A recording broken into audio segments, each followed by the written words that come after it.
Right now at 6, crews respond to a house fire in North Carl Junction.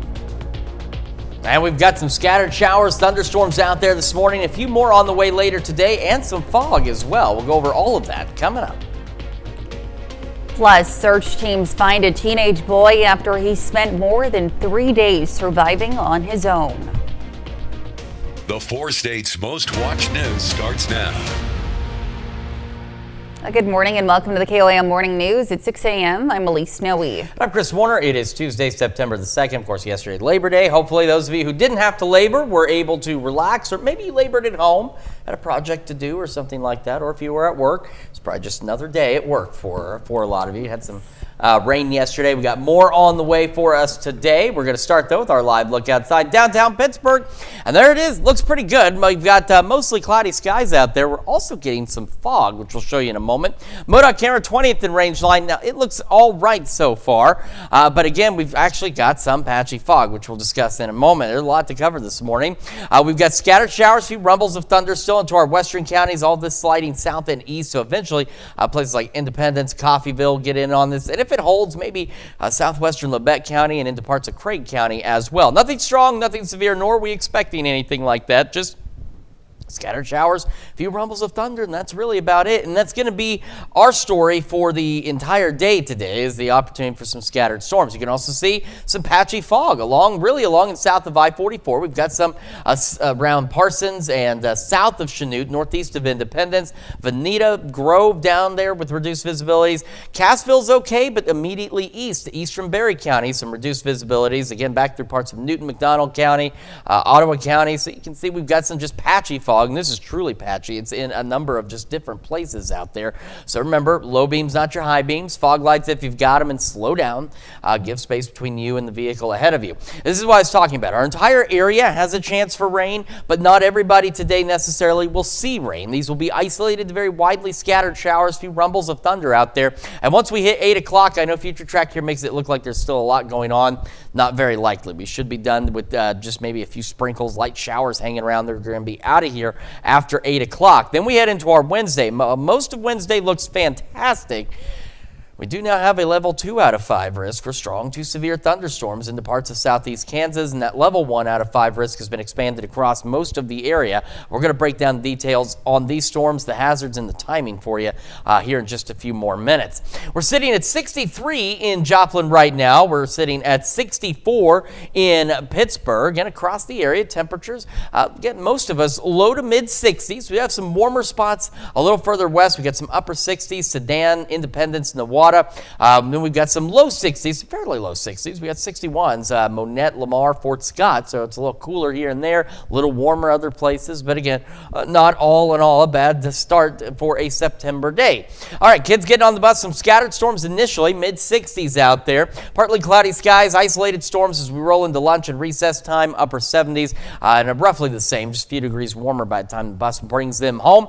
Our temperatures going through the morning near 70 by 9, upper 70s by noon and 3, because our peak heating, during the summer, we reach it much later in the evening. Now, as we get closer to fall, peak heating happens a little earlier, and we're looking at highs around 80 degrees, and those rain chances, again, slowly dropping off as we head into the evening hours. As I told you, we do have that severe threat for the region as we head into tomorrow evening. We're going to break down all those details and what you need to know here in just a few more minutes. Elise? All right, Chris, thanks. Well, emergency crews respond to a 2-alarm fire yesterday morning in Carl Junction.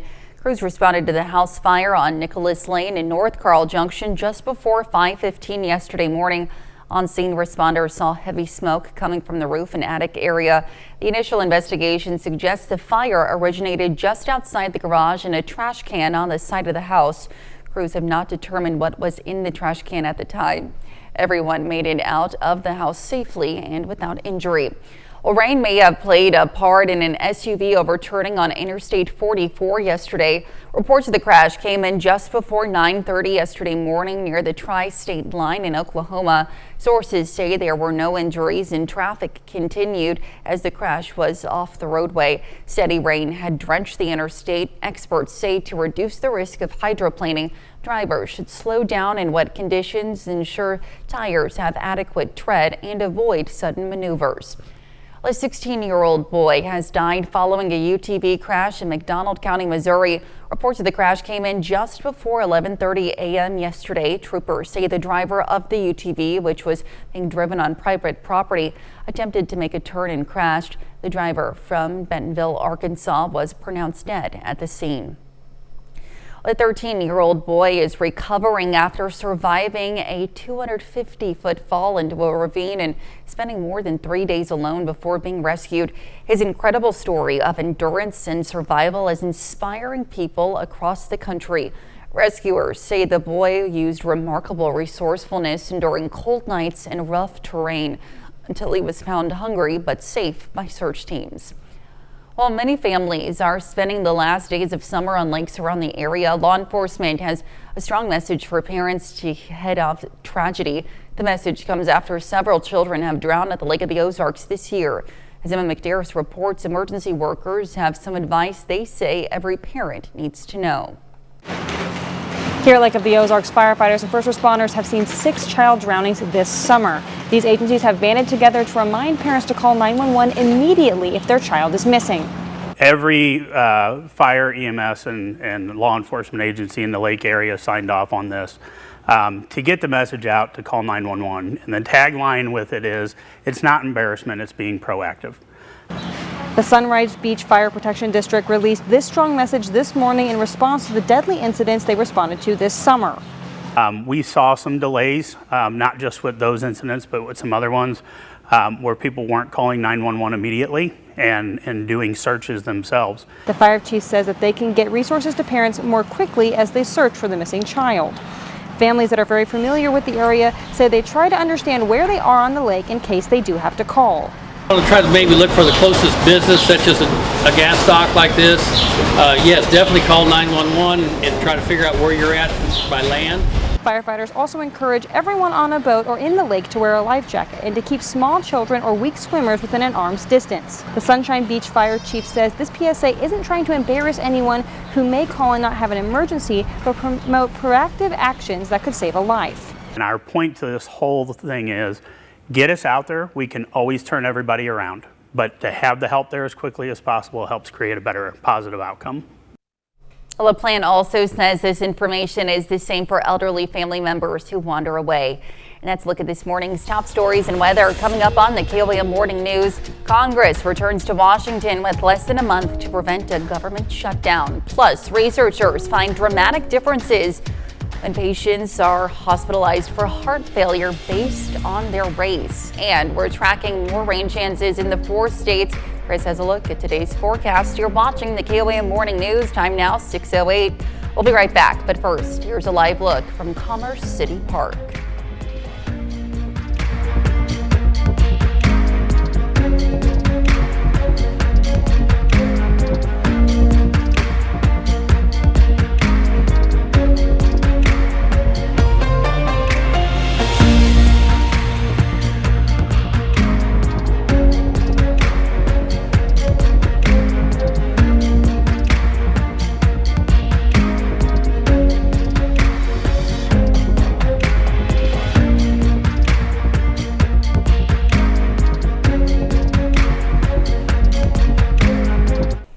Topping Nation Watch, like millions of Americans, Congress returns to work today. Lawmakers in Washington have until September 30th to pass a bill to keep the government funded, though it remains to be seen if Republicans and Democrats can work together with President Trump to get it done.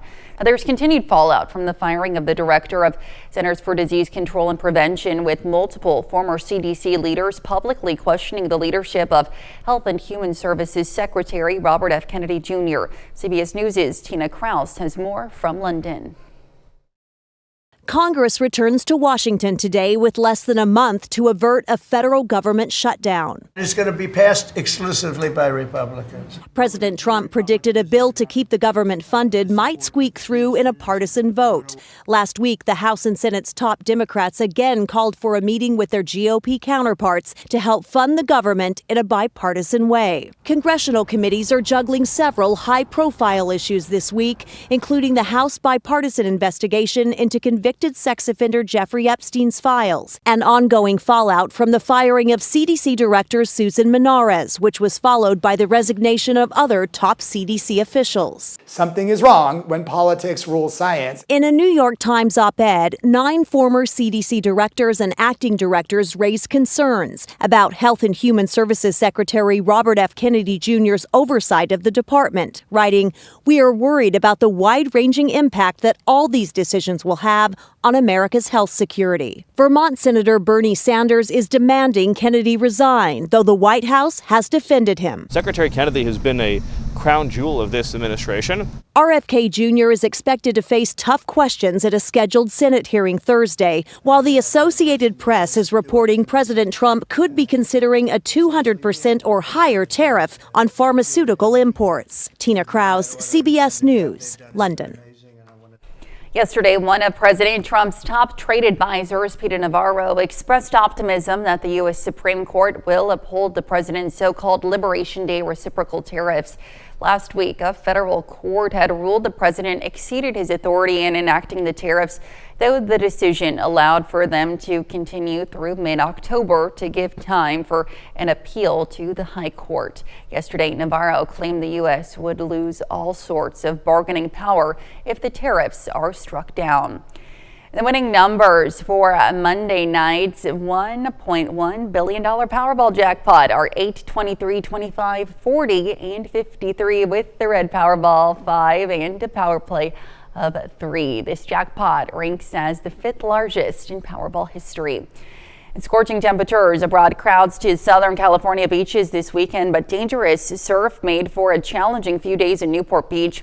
Lifeguards reported more than 1,000 rescues as strong rip currents and large waves put swimmers at risk. And still to come from the rocks, a dramatic transformation to TikTok fame gone wrong. Entertainment is buzzing the headlines. The story's making headlines. Plus, tracking rain chances. Chris has a look at your Tuesday forecast. Good morning, I'm Elise Noe with your KOAM News update. Rescuers race against time in Afghanistan, where a powerful 6.0 earthquake kills 800 people and buries entire families under collapsed homes. The desperate search for survivors continues. And crews respond to a house fire in North Carl Junction yesterday morning. The initial investigation suggests the fire originated just outside the garage in a trash can. Everyone made it out of the house safely and without injury.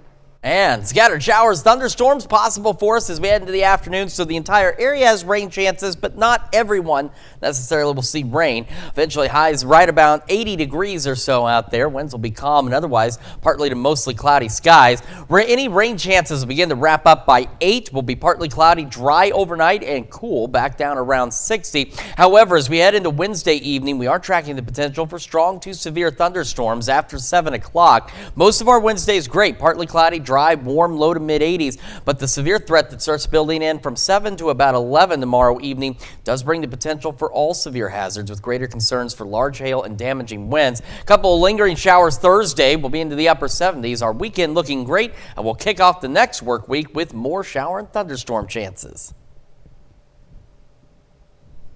A blockbuster actor is taking on a more serious role, and a new documentary dives into the potentially dangerous pitfalls of social media stardom. CBS's Jared Hill has those stories and more in your Eye on Entertainment. Have you ever heard of the Ultimate Fighting Championship, the UFC? An almost unrecognizable Dwayne "The Rock" Johnson is taking on his most dramatic role yet. The wrestler turned actor is playing UFC champ Mark Kerr in the new biopic, The Smashing Machine.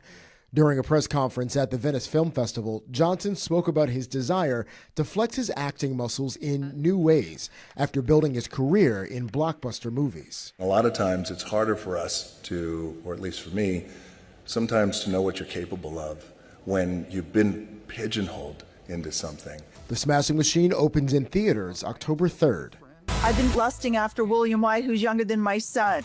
A new Paramount Plus docuseries is taking a deep look into the rapid rise of 21-year-old TikToker William White. Thirst Trap, the fame, the fantasy, the fallout shows how the creator gained millions of followers in an instant. But what seemed like innocent interactions with fans turned into a story of jealousy, blackmail, and betrayal. It's my privacy, so it's not okay.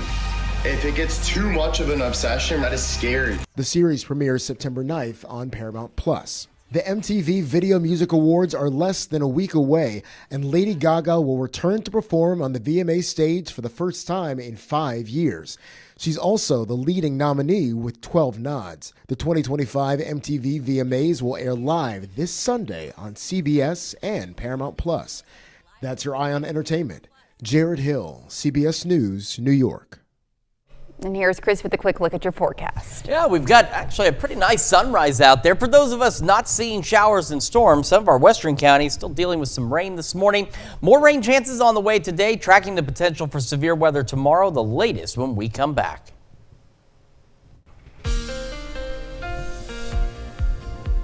Welcome back to the KOAM Morning News. It's 6:21 on this Tuesday morning, and we are starting again with the Skywatch Storm Tracker, where we've got some heavier showers, even a few rumbles of thunder stretching from just west of Fredonia back down toward the Chautauqua-Montgomery County line and back down 75 into Washington County as well as Nowata County. Nothing strong, nothing severe, nor are we expecting anything like that, but we got the rain and heavier rain again around Bartlesville, just west of Nowata and Lenapaw. If you're traveling outside of our immediate area, headed down toward Tulsa, south of Skiatook, and around the Claremore area, we still have some showers.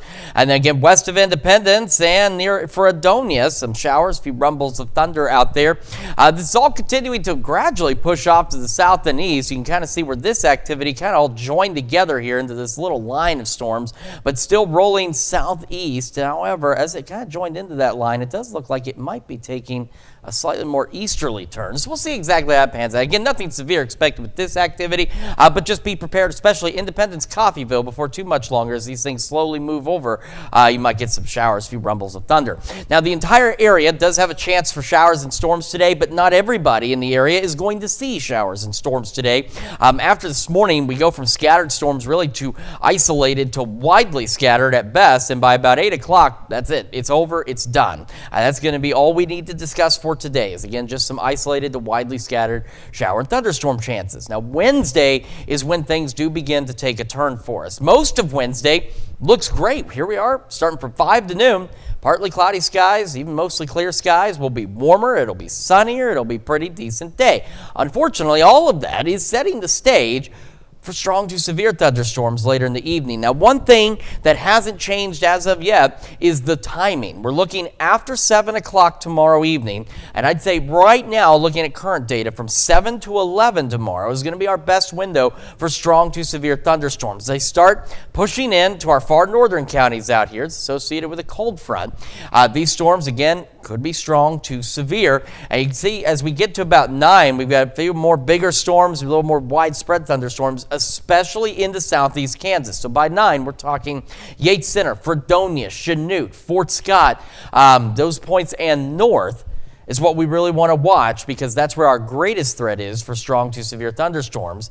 By 11, they're beginning to wind down on the severe threat, but some stronger storms will still be possible as this activity pushes east-southeast across the area. After that, some isolated showers, couple of rumbles of thunder overnight into very early Thursday morning will be left kind of lingering out there. But after about 6 a.m. Thursday, they're done, they're gone. Our Thursday looks really good as well. So here's the threats we have for tomorrow. We discussed yesterday, Storm Prediction Center folks down there. We're talking about maybe adding a level 2 out of 5 risk for these severe weather chances, and they did do that with the early morning update for tomorrow. Now, breaking down the threats, we do have an isolated tornado risk across parts of southeast Kansas. So it's a pretty low chance, but it's not zero. So it's something we want to keep an eye on. But the greater concerns are going to be for wind and hail, as we've got the potential for large to these hatch marks indicating very large hail as a possibility, and for damaging wind gusts 60 miles an hour or greater. And the level 1 out of 5 risk has been expanded to cover most of the area with chances for some hail to and some gusty winds as well. Again, live like 7th at Rangeline at sunrise, at least from the side here where we're not getting rain. Looks absolutely beautiful. Mid-60s to start, mid-70s by 11. Some isolated scattered storms out there. Now, again, not everybody getting rain this morning, but some of us will. Highs today about 80, low to mid-80s tomorrow. Thunderstorms come through back into the upper 70s Thursday. Our weekend looks fantastic, and we'll have a few more showers and storms to start the next work week. Let's check your forecast. We're going to send it over to Elise now with Health Watch.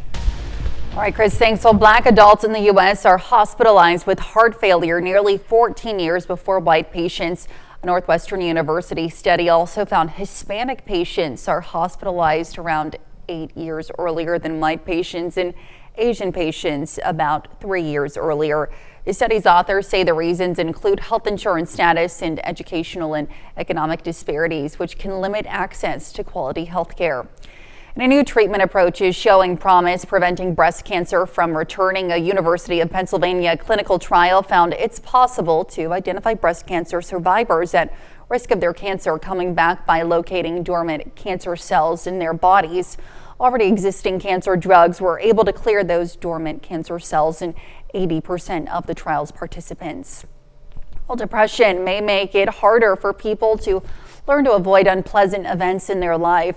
Researchers from the University of British Columbia tested hundreds of participants by exposing them to unpleasant sounds. People with more severe depression struggled to learn to avoid the sounds. It's still not clear how depression affects the brain's ability to avoid unpleasant events. And that's a look at some of today's top health stories. We'll be right back. Right now at 6:30, community leaders and politicians voice concerns over efforts to redraw Missouri's 5th district.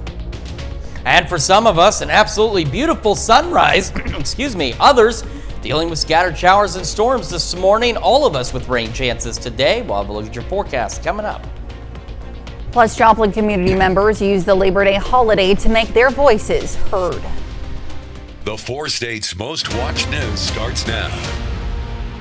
Well, good morning and welcome to the KOAM Morning News. It's 6:30. I'm Elise Snowy. Hi, Chris Warner. It's Tuesday, September the 2nd, Labor Day. Yesterday, of course, some of you may have had the day off. Some of you may not. And many of us saw rain yesterday. We have rain chances once again in our forecast. We'll start with our live look from downtown Pittsburgh this morning, where things are looking great. Got a pretty nice sunrise. Again, for those of us not seeing rain, which most of us right now are not, but we do have some scattered showers and storms out there. MoDOT camera 20th and range line in Joplin, also showing at least a portion of that sunrise this morning. There's a look at Skywatch Storm Tracker. We've got the showers, thunderstorms that have kind of built into a line. Nothing strong, nothing severe, but they've been kind of merged into this line stretching along the 75 corridor and just points west of it. Was all moving south and east, but once it merged into this line, instead of moving south and east, if you look here, some of this activity, by the way, in Oklahoma, barely moving at all, but some of it's starting to take a slight easterly turn, but it'll probably be more of a south-southeast jog as this continues to slowly push through the area. And that's just a sample of what we're expecting as we head through the morning into the afternoon. Got some dense fog around the Grand Lake area of Grove, now down half a mile of visibility, stretching into parts of Ottawa County, up the Will Rogers Turnpike as we go I-44 side of things in Missouri, stretching back down toward Veneta, so keep that in mind. We also have some patchy dense fog in eastern Berry County, eastern Benton County, parts of McDonald, Newton, Jasper, and eastern Barton counties as well, and then back out toward just around Parsons, south of Chanute, east of Fredonia. So some truly patchy fog out there. And remember, low beams, not your high beams. Fog lights if you've got them. Give you plenty of distance between you and the vehicle ahead of you. All right, so today, rain chances, as I mentioned, anybody could see rain, but not everybody will see rain today, as we'll be dealing with isolated to widely scattered showers and thunderstorms through the afternoon into the evening hours. And by about 8 o'clock, that's going to be the wrapping up of any showers out there. Now, unfortunately, Storm Prediction Center mentioned it yesterday. They did actually go through with it. We have a level 2 out of 5 risk for strong to severe thunderstorms across parts of southeastern Kansas, and that level 1 risk has been expanded across most of the area. And we're going to break down all the details on this for you in our full forecast here in just a few more minutes. We're at 63 in Joplin right now, 64 in Pittsburgh. Taking a look at temperatures around the region, been holding into the low to mid 60s. Do still have some upper 60s out west, Sedan, Independence, Newada, all at 67. And we get some 61s, a little cooler, Monette and Fort Scott as we get the day started. Kids hopping on the bus, we're looking at some scattered storms, mid 60s out there, upper 70s by lunchtime, maybe a few isolated storms. Same when that bus takes them back home by this afternoon. And that's where our highs are headed eventually. We'll go upper 60s near 70 by 9. Upper 70s are daytime heating. Of course, we get closer to fall. Instead of it being back here, it's moving warming up a bit. Highs today around 80, and again, those slowly but surely declining rain chances through the afternoon and evening hours. As we discussed, we've got severe weather potential tomorrow. We're going to break down the hazards and the timing, what you need to know here in just a few more minutes. Elise? All right, Chris, thanks. Well, hundreds gathered at Mill Creek Park this Labor Day, not just to celebrate, but to speak out on issues like redistricting and workers' rights. Community leaders, union members, and politicians, including Representative Emanuel Cleaver, voiced concerns over efforts to redraw Missouri's 5th district and what they called threats to democracy. Organizers say they won't be silent as lawmakers prepare to take up the redistricting fight later this week. Universities across the country have been the targets of swatting calls recently, putting students and staff and police on high alert. Chris Bryan spoke with Missouri State University leaders about the tool they use to keep the Springfield campus informed about emergencies. Swatting calls have one thing that they're trying to create, and that's hysteria. Since August 21st, college campuses across the nation have been the targets of these swatting calls. And just Tuesday morning, West Virginia University was added to that list. So whenever you pinpoint a college campus as the source of a swatting call, now you got multiple agencies responding. For Missouri State University, we think about these sorts of things all the time, so it's always on our mind here at University Safety, but it isn't on everyone's mind everywhere else that is operating outside the public safety environment. As classes are just underway, the campus community is currently taking the campus safety classes. Staff and faculty and students are taking 3 classes that we assign as mandatory training, and part of that includes the active shooter response. And this academic year, the university is introducing a new app to help alert the campus. Rolled out the Bear Shield app, which was part of upgrading our entire emergency notification system. We can more easily isolate the incident when it's occurring, but also notify students and staff and faculty on what to do and where to stay away from. The app can also be used by those that are visiting the campus, either for education, sports, or the performing arts. You don't even have to make a call. You can initiate a chat or submit a tip with pictures, and that information goes immediately to our dispatchers. They see it right away. They get an alert. And there's a safety feature that won't allow you to make a fake call if you're off campus. So if you hit the panic button and you're off campus, it immediately diverts you to 911. While recent events have been found to be hoaxes, that doesn't mean people shouldn't make a report if they see something. But every individual needs to treat any notification that there's an active shooter as a credible threat, and to initiate those policies or actions that they have trained or practiced and start implementing those immediately until proven otherwise. Another recent swatting incident happened at Kansas State University just last month. On K-State's first day of classes, a hoax call reported active violence at the Hale Library, leading to a campus lockdown until officers determined the report was false. Community members in Joplin used yesterday to protest. Protesters stood at 7th and Range Line to advocate for workers and everyday citizens over billionaires. They advocate for protection and expansion of Medicaid and Social Security. Organizers say working people built the nation and that, quote, the billionaires' time is up. Well, dreary weather didn't stop some friendly competition in Joplin yesterday. Some disc golf athletes celebrated Labor Day with casual doubles rounds at McClellan Championship Disc Golf Complex. More than 30 people came out to play, including different groups and teams. One group called the Trees Nuts even came out from Springfield to get some play in. A new state-of-the-art facility will soon be erected in Pittsburgh. The project is a collaboration between the Kansas Bureau of Investigation and PSU. KOAM's Anthony Saviello explains.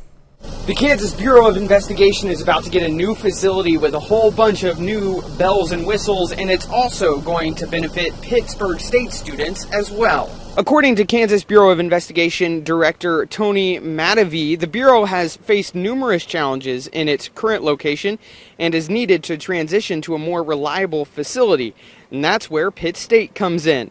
This area of land is where the new $40 million, 53,000 square foot facility is expected to be built. The project was covered by a mix of state and federal funds. Over the past year, the project has been in the planning and funding phases, and during that time, the Kansas Bureau of Investigation has used the Tyler Research Center to conduct its business. And while the Bureau of Investigation will still have to use the Tyler Research Center for a little while longer while the new facility is being built, come Friday, September 5th, it's just a little while longer before they have their very own state-of-the-art facility. In Pittsburgh, Kansas, Anthony Saviello, KOAM News. The facility will also house the PSU Police Department and collaborative workspaces for local, state, and federal law enforcement. And let's look at our top news stories coming up this half hour on the KOAM Morning News.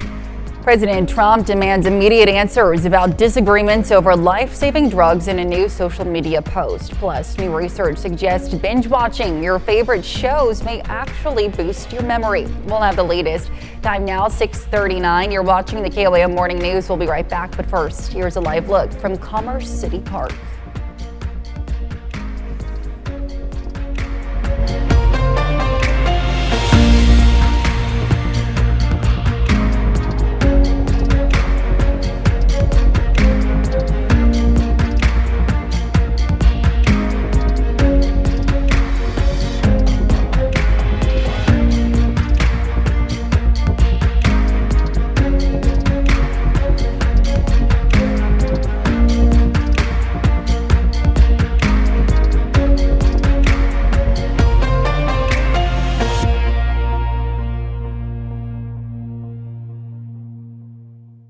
On Consumer Watch, President Trump is calling on pharmaceutical companies to justify their COVID drug results. In a social media post, the president said there are disagreements over the life-saving effects of the drugs, adding, "I want the answer and I want it now." CVS and Walgreens have said they're limiting access to the COVID vaccine in some states after the FDA authorized the latest shots only for people over 65 or with health conditions.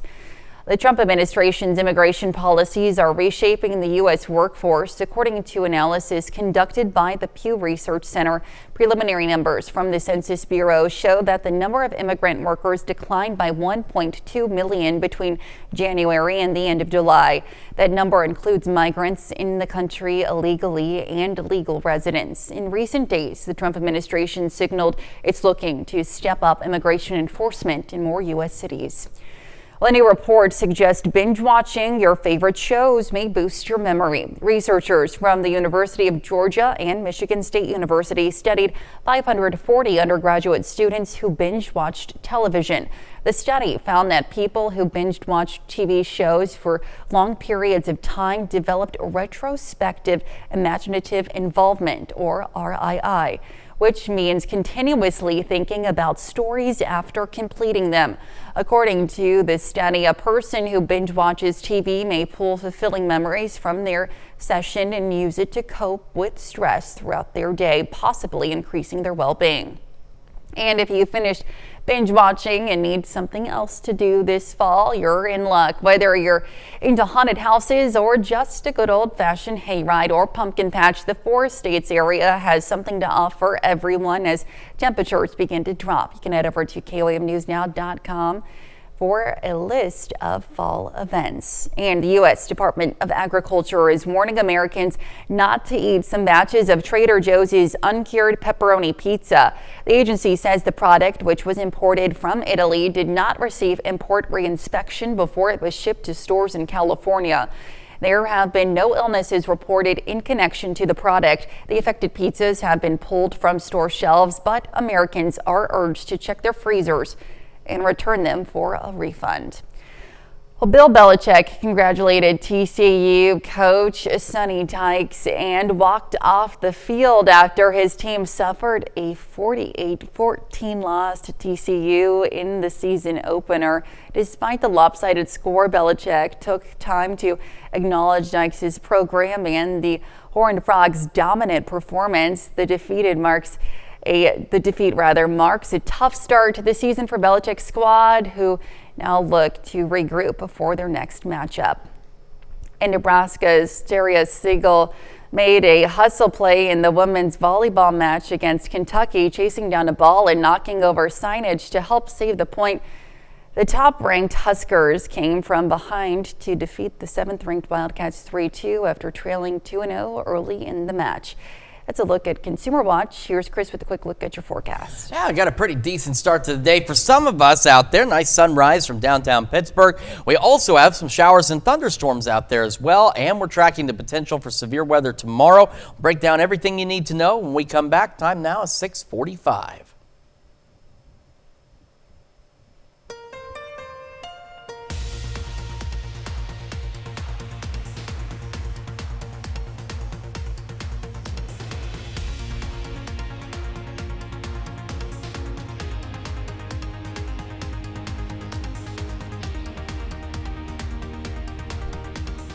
Welcome back to the KOAM Morning News. Time for some Tuesday birthdays. We're going to start with Cooper Borland in Carthage, celebrating big number 1 today. Happy birthday, Cooper. And in Thayer, a happy 9th birthday to Brexton Thornton. And heading over to Jasper, Natalie Storm celebrating birthday number 16 today. Happy birthday. And a happy 32nd birthday to Brittany Atkins in Nyola. And Gary and Kelly Begg celebrating their 25th anniversary today. A very happy anniversary to you. Happy birthday to Clark Egbert in McCune. And our list continuing with Matt Saporito in Columbus, celebrating birthday number 46 today. And a happy 100th birthday to Kenneth Irvin in Parsons. Talk about a milestone there. We also have Daniel Clugston in Columbus, celebrating another year wiser. And of course, we love celebrating birthdays and anniversaries with all of you. And if you would like to share your loved one's special occasion, Elise has some information you should jot down real quick. Yes, please submit your birthdays and those anniversaries to birthdays@koamnewsnow.com. Be sure to include those wonderful photos and messages to, of course, meet the deadline that you see there at the bottom of your screen. And to also please include the date of your celebration when you're submitting as well. All right, important information there. We've got some showers and thunderstorms pushing through the area this morning. Skywatch Storm Tracker keeping an eye on these. They are not moving very quickly, but they are trying to move. So we got some light showers around Fredonia. It's just getting ready to enter into Neodesha. And then Independence, you are up next for some showers and storms. These are almost paralleling or running right along. 75 corridor comes down and then curves around here. So that's where these storms are, is right along that corridor.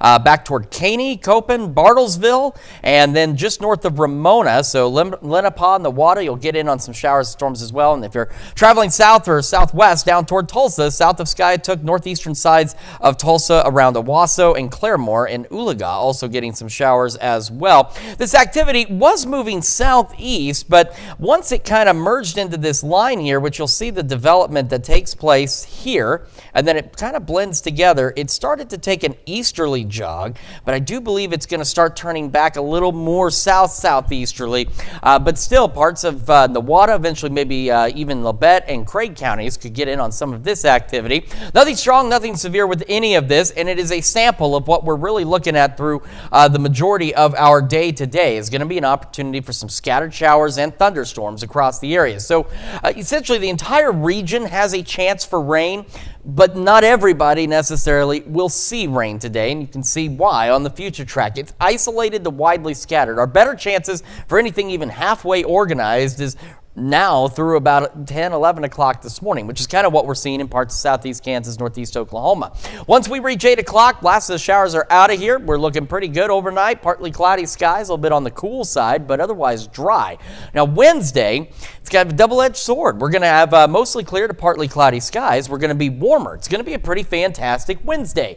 But the other side of that is that's also the warmer air and everything setting the stage for, unfortunately, some strong to potentially severe thunderstorms across the area as we go into the evening hours. So again, most of Wednesday's fine. Could get an isolated shower or two in the late afternoon, early evening. Not much with that, but the timing. 7 o'clock. This was the case yesterday, even on Future Track. It was around 6, 7 o'clock tomorrow evening. Still kind of showing up the same way. Between 7 and 11, we have a cold front approaching. We'll get thunderstorms developing off to our north, and these will begin to push into our far northern counties by 7. These could be strong to severe. These storms expected to hold their own as they continue to push in from the north and northwest into southeast Kansas. So by 9 o'clock, we're still looking Yates Center, Fredonia, Chanute, Iola, back toward Fort Scott, just west of Pittsburgh, Pittsburgh. So say around Girard, thunderstorms continuing, still strong to severe. Now, they'll start to cross the state line around 10, 11 o'clock. They're not as impressive, but they still could be strong to low-grade severe through 11. Then those will come on through and be done. We could have a few isolated showers, a couple of rumbles of thunder continuing through the very early morning hours on Thursday, and then that all will clear out. So here's what we're looking at in terms of the threats for tomorrow. We do have an isolated tornado risk across parts of southeast Kansas. It's a low risk, but it is there, so an isolated tornado or two cannot be ruled out. The greater concerns, though, is they've upped that to a 2 out of 5 risk because we have the concerns for large to these hatch marks indicating the potential for very large hail and damaging wind gusts 60 miles an hour or greater, and then the level 1 out of 5 risk for hail and wind that's been expanded to include most of the area. So it's something we got to keep a pretty close eye on as we head through our Wednesday, and of course we'll keep you updated on that as well. Through the morning, though, some of us again some isolated to scattered storms, mid-60s to start, mid-70s by 11 a.m. Got another look at your forecast and your wake up recap here in just a moment, and when we transition to Fox 14 at 7 a.m. or of course you just hang out with us here on KOAM Plus. We're going to tell you what college campuses across the states are doing to avoid hoax emergency alarm alerts. This is your wake up recap for September 2nd. The top stories to start your day. Rescuers race against time in Afghanistan, where a powerful 6.0 earthquake kills 800 people and buries entire families under collapsed homes. The desperate search for survivors continues. And crews respond to a house fire in North Carl Junction yesterday morning. The initial investigation suggests the fire originated just outside the garage in a trash can. Everyone made it out of the residence safely and without injury. And fake emergency calls create chaos on college campuses across the country. Swatting calls target college campuses nationwide, including West Virginia University this week. How Missouri State fights back with the new technology to keep students safe. And that's check of today's Wake Up Recap. And we've got the opportunity for, we've got the chances for Elise Noe today, and she's going to be here all morning and at noon, so I'd say it's a 100% chance of that. We do have thunderstorm chances for the area. Highs today around 80. Nothing strong or severe. Not everyone will necessarily see rain. How y'all doing out there? As we head into Wednesday, though, I do want to remind you we do have that chance for strong to severe thunderstorms between about 7 and 11 tomorrow, so make sure you get the KOAM Skywatch weather app if you don't have it already, and we'll keep you updated on that as well. All right, and coming up today at noon, we'll check in with Howard in the Mr. Food Test Kitchen. And your morning news continuing on KOAM with CBS Mornings as well. Or you can switch on over with us on Fox 14, where your only local morning news continues. This morning, we have a special guest with the Neosho Area Habitat for Humanity to talk about their current housing needs. And how new technology inside the cockpit can help reduce runway accidents. It's going to wrap it up for us for now, though. We're back here tomorrow morning at 5 a.m. And we'll see you today at noon.